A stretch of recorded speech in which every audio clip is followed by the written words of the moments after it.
नमस्कार दोस्तों, जैसा कि आप सब जानते हैं कि देश के चीफ जस्टिस DY चंद्रचूड़ बीते कुछ महीनों से, जब से CJI बने, हालांकि उसके पहले भी, लगातार ट्रोल्स के निशाने पर हैं।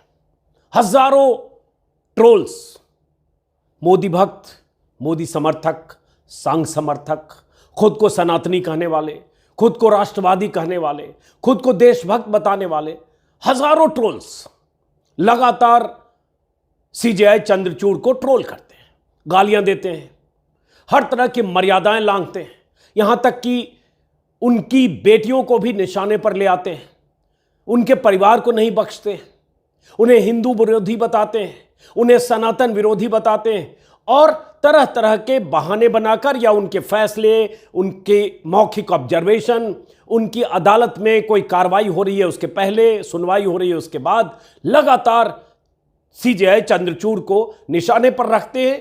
और 50 बार ऐसा हुआ है जब CJI चंद्रचूड़ का नाम ट्विटर के टॉप ट्रेंडिंग में रहा और अगर उसको क्लिक करेंगे तो सिर्फ गालियां थी। अभी क्या हुआ है कि अभी CJI चंद्रचूड़ पर एक इंटरव्यू में तमिलनाडु के एक पब्लिशर हैं, लेखक हैं, वहां के पॉलिटिकल कमेंटेटर हैं, उन्होंने कुछ बात कही। वो इंटरव्यू YouTube पर पब्लिश हुआ 22 जुलाई को और उसके बाद उस पब्लिशर कमेंटेटर को तमिलनाडु पुलिस ने गिरफ्तार कर लिया है।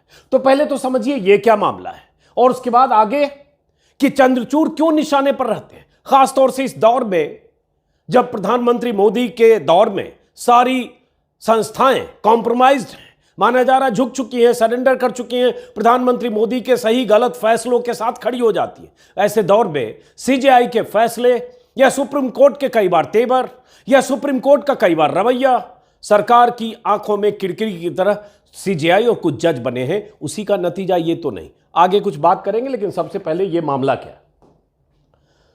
ये सज्जन है, इनका नाम है, तमिलनाडु के रहने वाले हैं, बद्री शेषाद्री।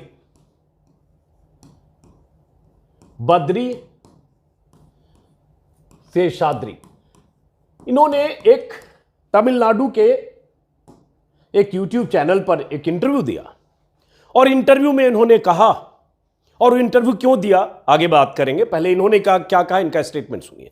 इंटरव्यू में इन्होंने कहा कि सुप्रीम कोर्ट ने कहा है, अंग्रेजी में कहा, हिंदी तर्जुमा है, अंग्रेजी या तमिल में कहा होगा, मेरे पास हिंदी है और अंग्रेजी है। सुप्रीम कोर्ट ने कहा है कि अगर आप सरकार से अगर आप कुछ नहीं कर सकते तो हम करेंगे। आपको पता होगा कि CJI का एक बयान आया था, बयान नहीं मतलब सुप्रीम कोर्ट ने कहा था जब 19 जुलाई को मणिपुर की 2 महिलाओं का वीडियो वायरल हुआ था जिसमें नग्न अवस्था में उन महिलाओं को का परेड कराया गया था, दरिंदगी हुई, बर्बरता हुई, गैंग रेप की शिकार हुई, हत्या भी हुई। उस वीडियो के वायरल होने के बाद 20 जुलाई को CJI ने कहा था या तो आप एक्शन लीजिए वरना हम एक्शन लेंगे।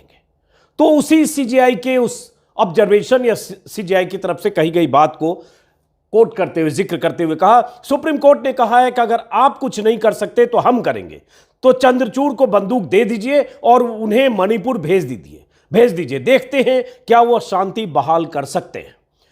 शेषाद्री ने कहा, वैसे भी ये पहाड़ी और जटिल क्षेत्र है, वहां हत्याएं होगी, हम हिंसा से होने से नहीं रोक सकते। मतलब चंद्रचूड़ ने जो कहा, और चंद्रचूड़ ने भी CJI ने तब कहा जब मणिपुर में हिंसा के 78 दिन बीत चुके थे, जब वो वीडियो वायरल हुआ था, जब 150 लोगों की हत्याएं हो चुकी थी, जब 5000 घर जलाए जा चुके थे, जब 60,000 लोग शरणार्थी शिविरों में पहुंच चुके थे, जब मणिपुर की सरकार पूरी तरह से नाकाम थी हिंसा को रोकने में, इसके सबूत सार्वजनिक तौर पर सामने बार बार आ चुके थे। प्रधानमंत्री मोदी चुप थे, सरकार की तरफ से चुप्पी और एक तरह से लाचारी साफ दिख रही थी। तब चंद्रचूड़ ने कहा, जब वीडियो वायरल हुआ और उनका कहना इन साहब को इतना बुरा लग गया, क्योंकि राइट विंग के माने जाते हैं, कि इन्होंने ये कह दिया कि चंद्रचूड़ को रिवॉल्वर दे दीजिए और उनको मणिपुर भेज दीजिए, देखते हैं कैसे शांति बहाल कर सकते हैं। उन्होंने ये भी कहा, जो एक्सप्रेस में मुझे दिख रहा है, can you even intrude into governments jurisdiction, क्या आप सरकार के जुरिस्डिक्शन में दखल दे सकते हैं, घुस सकते हैं, इंट्रूड कर सकते हैं। What blame are you finding against the government there? आप सरकार के खिलाफ क्या ब्लेम लगा रहे हैं या क्या आरोप खोज रहे हैं, ऐसा भी इन्होंने कहा। अब इनका परिचय ये है बद्री शेषाद्री का, जैसा कि मैंने कहा पॉलिटिकल कमेंटेटर हैं, पब्लिशर हैं, राइटर हैं। तो हुआ ये कि इन्होंने जो बयान दिया, उस बयान के बाद यूट्यूब पर जो इंटरव्यू 22 तारीख को इनका अपलोड हुआ, उसके बाद एक वकील है काव्या रासू, ये पेरम्बलूर जिले के रहने वाले हैं। उन्होंने कुन्नम थाने में शिकायत दर्ज कराई कि उन्होंने ये वीडियो देखा है और इसमें शेषाद्री ने सुप्रीम कोर्ट के सीजेआई की आलोचना की है जो उनका अपमान है। उसके बाद इनके खिलाफ मामला दर्ज किया पुलिस ने, कुन्नम थाने की पुलिस ने, और मामला कई धाराएं में दर्ज हुई, जिसमें आईपीसी की धारा 153 दंगे भड़काने के इरादे से उकसाना, आईपीसी की धारा 153A दो समूहों के बीच शब्दों के जरिए शत्रुता को बढ़ावा देना, आईपीसी 5051B जनता में लोगों में भय पैदा करना, ऐसी धाराएं इन पर लगाई गई। और उसके बाद कुन्नम थाने की पुलिस चेन्नई पहुंची, चेन्नई में थे और चेन्नई से इन्हें गिरफ्तार कर लिया गया भड़काऊ टिप्पणी के लिए, भड़काऊ बयान देने के लिए, भड़काऊ इंटरव्यू देने के लिए सीजेआई के खिलाफ। और उसके बाद इन्हें कोर्ट में पेश किया गया और जो जानकारी आ रही है 14 दिनों के लिए इन्हें जुडिशियल कस्टडी में भेज दिया गया। अब दो बातें, पहली बात कि यह सही हुआ गलत हुआ, इन्होंने बोला सही किया गलत किया, उस पर अलग अलग राय हो सकती है, मैं भी अपनी राय आगे बताऊंगा। लेकिन पहले यह समझिए कि सीजेआई चंद्रचूड़ के मामले में या उनके फैसले या जब अदालत में, उनकी अदालत में, उनकी पीठ में कोई अहम मामले की सुनवाई होती, चाहे महाराष्ट्र के मुद्दे पर सुनवाई हो, चाहे जैसे अभी मणिपुर पर सुनवाई होनी थी, उसके पहले और कई मामले, जब भी ऐसी सुनवाई होती है, सेम सेक्स मैरिज का मामला हो, जब भी ऐसे मामले पर सुनवाई होती है, उसके पहले और बाद में कैसा माहौल बनाया जाता है ट्विटर पर और कैसे उन्हें निशाने पर रखा जाता है, क्योंकि ऐसा लोगों को लगता है, बहुत सारे राइट विंग के लोगों को, मोदी समर्थकों को, कि चंद्रचूड़ मोदी सरकार के लिए असहज स्थिति पैदा करते हैं, चाहे मौखिक ऑब्जर्वेशन से, चाहे फैसलों से, चाहे जैसे भी, या एक भय, जैसे कई फैसले सुप्रीम कोर्ट के हुए, भले दूसरी बेंच ने किया, चाहे इलेक्शन कमीशन के मुद्दे पर कह दिया कि आप 3 सदस्यों का पैनल बनाइए जिसमें सीजेआई भी होंगे, जिसमें एलओपी भी होंगे और प्राइम मिनिस्टर भी होंगे, जबकि पहले व्यवस्था कुछ और थी।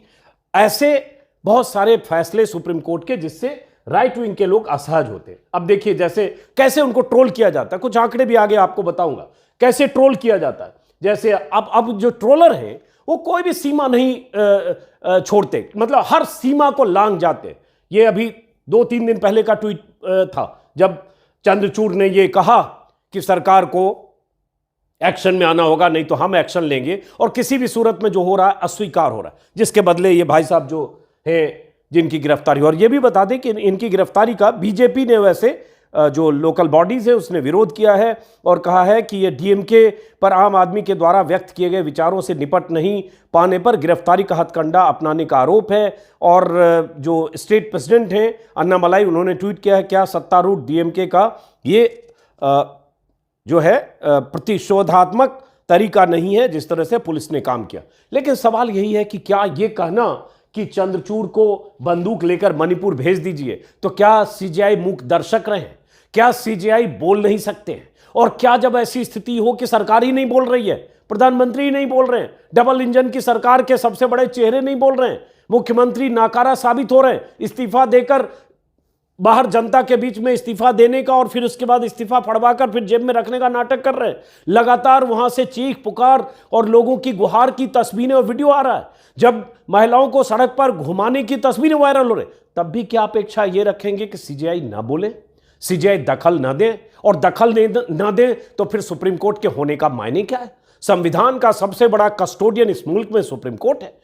ऐसे कई मौके उल्टे सुप्रीम कोर्ट पर आरोप लगते हैं कि जब बुलडोजर से घरों को तोड़ा गया, लिंचिंग हुई, कई ऐसी घटनाएं बीते 4-5-6 सालों में हुई, तब सुप्रीम कोर्ट को स्वतः संज्ञान लेकर दखल देना चाहिए, सुप्रीम कोर्ट ने नहीं दखल दिया।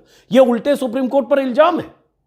लेकिन जब सीजेआई के कुछ फैसले या सीजेआई का कुछ ऑब्जर्वेशन या ऐसी बातें जिससे इनको चिढ़ होती है, कहें तो उसको मुहावरे की भाषा में तो मिर्ची लगती है। बहरहाल इनकी गिरफ्तारी, आगे इस पर आते हैं। अब क्या देखिए ट्रोल कैसे किया जाता है। जैसे कोई सभापति मिश्रा, इनका ट्विटर हैंडल है, आगे बताता हूं। अब इन्होंने ये 2 बेटियां हैं और 2 बेटियां हैं, दोनों व्हीलचेयर पर हैं और दोनों दत्तक पुत्री हैं। इनकी सीजेआई की चंद्रचूड़ को, शायद जनवरी की तस्वीर है जब चंद्रचूड़ इन्हें सुप्रीम कोर्ट दिखाने ले गए थे। अब ठीक है, उनकी एक शारीरिक स्थिति है और वो, अब तो मोदी अच्छा नाम बोलते हैं, दिव्यांग। और उसके बाद इन बेटियों के साथ सीजेआई की तस्वीर को सभापति मिश्र नाम के लिखा, जैसा कर्म करोगे वैसा फल देंगे भगवान, पहचानते तो होंगे नहीं। अब ये सभापति मिश्र कौन है, यहां ट्विटर पर निकाला, ये अवकाश प्राप्त अध्यापक है, 60,000 इनके फॉलोअर हैं।